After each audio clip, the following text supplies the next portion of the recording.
अस्सलाम वालेकुम दोस्तों, उम्मीद करता हूँ आप सब खैरियत से होंगे। हमारे आज की वीडियो का एक मुफ्ती साहब है, मुफ्ती मोहम्मद नदीम साहब, जिनका ताल्लुक़ खैबर पख्तूनख्वा से है। उन पर अक्सर अहले बातिल की तरफ से एतराज़ उठाया जाता है कि ये कैसा मुनाज़र इस्लाम है और ये कैसा मुनाज़र है। हमने आज तक नहीं देखा कि इन्होंने किसी गैर मुस्लिम को कलमा पढ़ाया हो, किसी गैर मुस्लिम को मुसलमान किया हो। ये कैसा मुनाज़र इस्लाम है।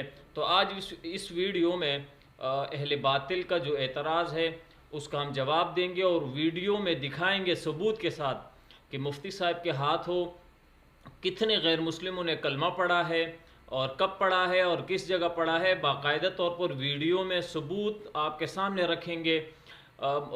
उससे पहले ये मैं आपको बताता चलूँ कि मुनाज़िर इस्लाम मुफ्ती मोहम्मद नदीम साहिब ने जो खिदमत की है कुरान की, हदीस की और अहले सुन्नत वल जमात के जो मुसल्लमा अक़ायद है, उन अक़ायद की जो तहफ़्फ़ुज़ के लिए उन्होंने दिन रात एक करके जो मेहनत की है और अपने सर की भी परवाह नहीं की, कफ़न बांध कर वो इस अक़ीदे की हिफाजत के लिए जगह जगह वो जाते हैं, लोगों को दावत देते हैं। इस बात की पूरी दुनिया इसकी गवाही देती है कि मुफ्ती साहब ने अल्हम्दुलिल्लाह बड़ी खिदमत की है अक़ीदे की। तो आज की इस वीडियो में आप देखिए कि जापान के दो जैपनीज़ हैं जिन्होंने मुफ्ती साहब के हाथों पर अल्हम्दुलिल्लाह कलमा पढ़ा है। और ख़ुशी की बात यह है कि उन्होंने मुफ्ती साहब को बाकायदा तौर पर जापान आने की दावत दी है और मुफ्ती साहब से कहा है कि हम तो यहाँ मुसलमान हो गए हैं दो, लेकिन वहाँ पे बहुत सारे और ऐसे लोग हैं जो इस इंतज़ार में हैं कि आप आएंगे और हमें कलमा पढ़ाएंगे। तो हो सकता है कि मुफ्ती साहब इनकी दावत पर जापान भी चले जाएं, वहाँ भी खिदमत करें। तो आइए इस वीडियो की तरफ चलते हैं कि जो दो जैपनीज़ हैं जिन्होंने मुफ्ती साहब के हाथों पर इस्लाम कबूल कर लिया है अल्हम्दुलिल्लाह। आप इस वीडियो में देखेंगे, ये कोई झूठी बात नहीं है और अहले बातिल के प्रोपेगंडे में कभी भी नहीं आना।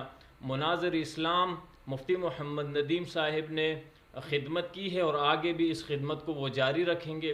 आइए इस वीडियो की तरफ चलते हैं कि मुफ्ती साहब ने जो दो गैर मुस्लिम है उनको कैसे कलमा पढ़ाया और कहाँ पढ़ाया। आइए देखिए इस वीडियो को ज़रूर लाइक कीजिए और चैनल को सब्सक्राइब कीजिए।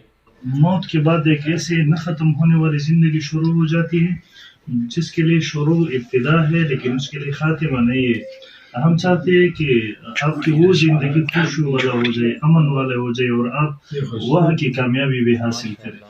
言ってる亡くなった後またもう一つ正解もあるから、それずっとの正解。